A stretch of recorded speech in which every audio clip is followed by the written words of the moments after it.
नहीं बदलूंगा अपने सपनों को अपनी सच्चाई से मैच कराने को। मैं बदलूंगा अपनी सच्चाई को ताकि वो मेरे सपनों से मैच कर सके। तब ग्रेजुएशन नहीं हो जाती तब तक उसके खर्चे उठाते रहते हैं। कई माँ बाप तो हद दानवीर होते हैं।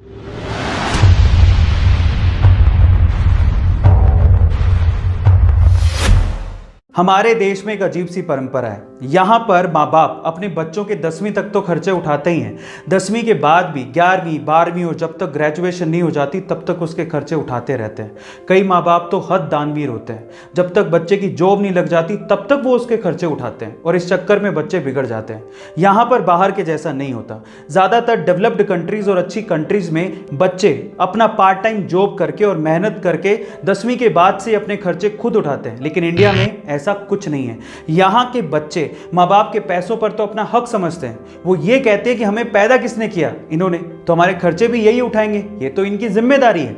हद तो तब हो जाती कि जिस चीज के लिए आपके खर्चे उठाए जा रहे हैं कम से कम वो काम तो करो, अपने सपनों को पूरा तो करो, अपने पांव पर खड़े होने के लिए मेहनत तो करो। लेकिन नहीं, ये भी वो लोग नहीं करते। ज्यादातर यूथ का कोई एम, कोई लक्ष्य नहीं है और ऐसे बच्चे फाइनली ठोकर खा के ही समझते हैं। ऐसे ही एक लड़के को उसके फादर ने इंजीनियरिंग कॉलेज में एडमिशन दिलवाया।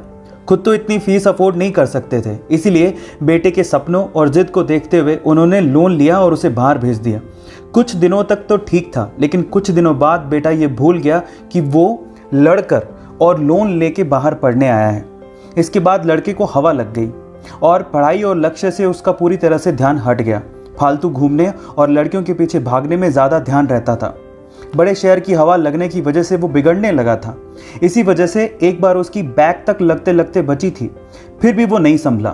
पर एक दिन जब वो एक होटल में रात को खाना खाने के लिए पहुंचा तो खाना ऑर्डर करने के बाद वहां पर सामने एक टेबल पर देखने लगा जहां पर एक फैमिली खाना खा रही थी। उस फैमिली में एक लड़का जिसकी उम्र लगभग 30 से 35 साल थी, उसकी बूढ़ी माँ और उसके पिता तीनों मिलकर खाना खा रहे थे। वो अपना खाना ऑलमोस्ट फिनिश कर चुके थे।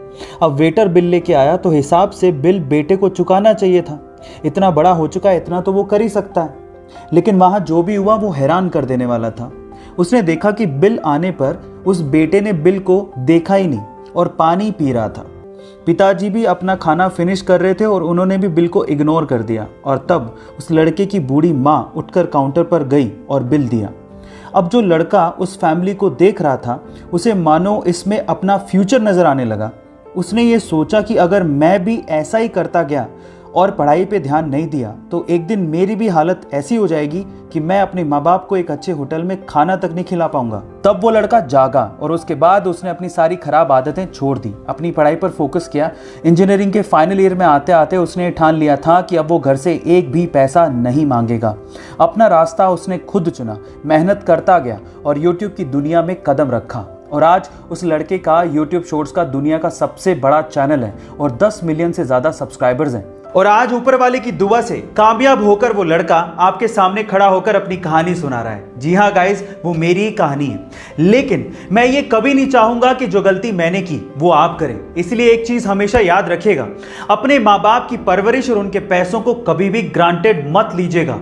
वो आपकी फीसें भर रहे हैं, आपके लिए पैसा इन्वेस्ट कर रहे हैं, तो उनका मकसद सिर्फ एक ही है कि आप अपने पैरों पर खड़े हो जाएं। इसलिए इस चीज को समझें और खूब मेहनत करें और कुछ करके दिखाएं। और हाँ, अगर ये काम आप खुद के पैसों से करना चाहते हैं, यानी कि पार्ट टाइम जॉब करके अपनी फीस खुद भर के अपनी पढ़ाई का खर्चा उठाना चाहते हैं, तो इससे अच्छा काम आपकी जिंदगी में कभी भी नहीं हो सकता। ये तो बहुत ही अच्छी बात है। गाइस, आपको ये वीडियो कैसी लगी मुझे जरूर बताइएगा। Thank you so much.